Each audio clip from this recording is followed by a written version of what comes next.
Welcome back to Algebra 2, solving quadratic equations. We're still in that section, and today we're going to solve by factoring.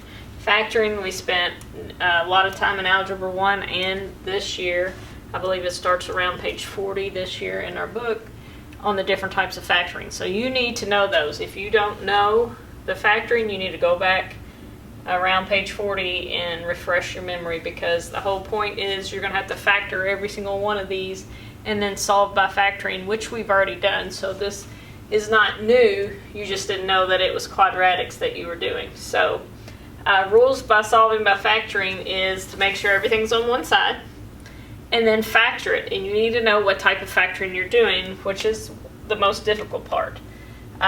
There's no number in front of y squared here, and there's three terms, so it's a trinomial.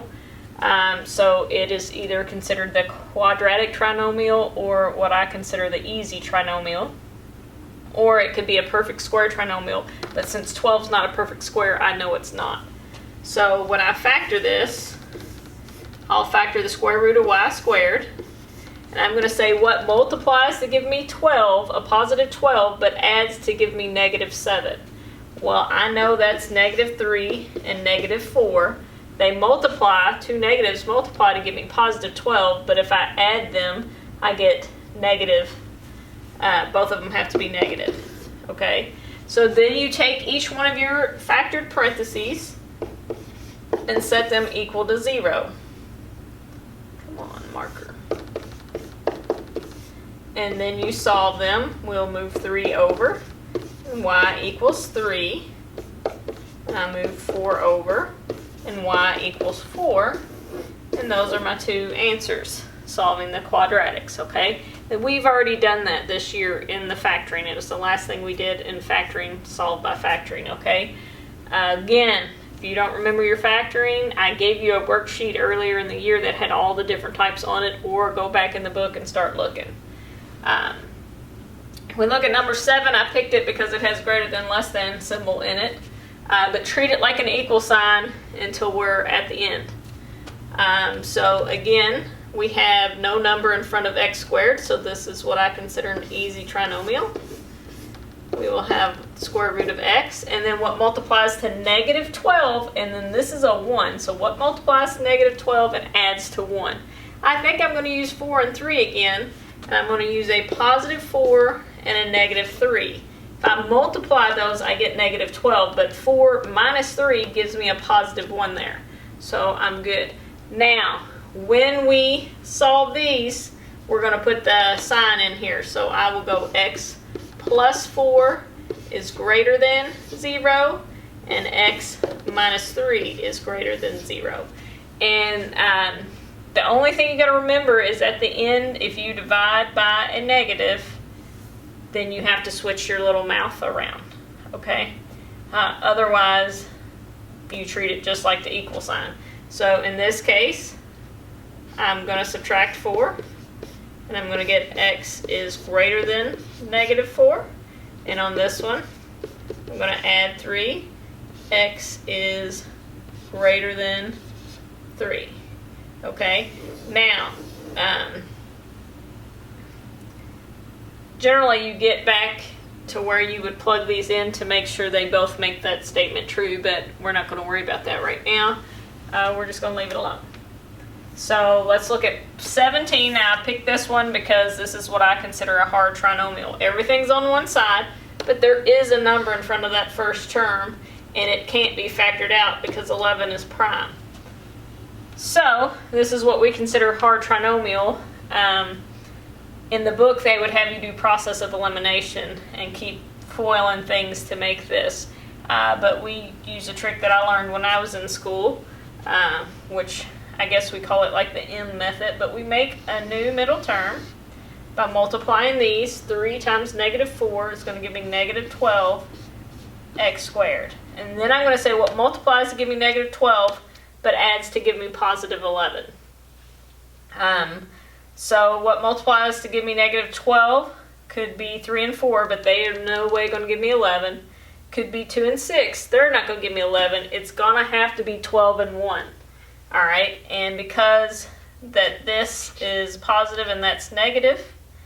I want a positive 11 out of that. I'm going to use 12x minus 1x. Okay, negative 1 times 12 will give me the negative 12 here, and 12 minus 1 will give me the 11 here.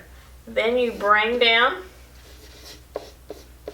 your first term, you bring down your last term, and we factor by grouping, which means we put grouping symbols over the binomial. And then you common factor each one of these. So 3 and 12 have a 3 in common. They also have an x in common, and that's just dividing out. The 3's cancel, and I have an x2 and an x to the first, so I got an x left there. 3 goes into 12 4 times, and I took that x out, so that one's done. If there is a minus out here, you have to change the sign in there. And you have to take something out. 1 and 4 don't have anything in common but 1. So I need to take that 1 out. And then this would just be x plus 4, because there's a negative. I have to change that. If these match, you did this right. Then the thing that matches is 1. So I'll move it up here so you can see the thing that repeats itself. That's one part of your answer. And then whatever's on the outside is the other part of your answer. Alright, so now I set both of those equal to 0 and solve. So x plus 4 equals 0, and 3x minus 1 equals 0. Move this 4 over. X equals a negative 4. That's one answer. Move 1 over, but I'm not done there, because now I've got 3x equals 1. I have to divide by 3. X equals 1/3. That's my second answer. It's perfectly okay. Now we got 22. I'm going to clear this off and do it right there so you can see it.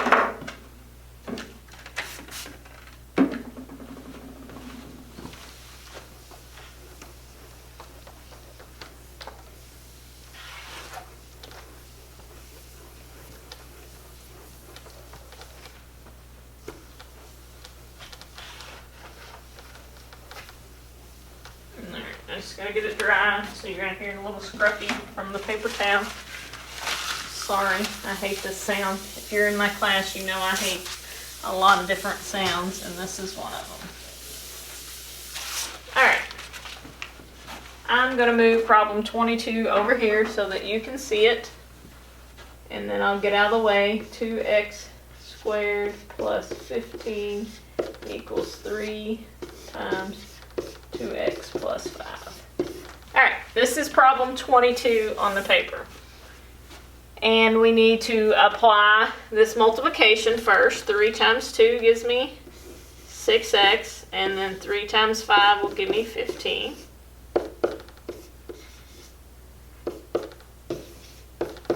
And we need everything to be on one side, so we're going to move the 6x over. It's positive, so we subtract it. And I have 2x squared minus 16.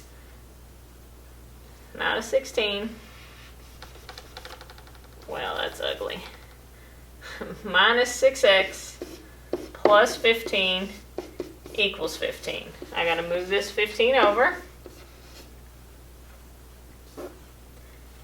And now I have 2x squared minus 6x plus 0 equals 0. And you don't have to write that 0 there. I just wanted to show you that canceled out. So what do I do? Because my problem, I need more space.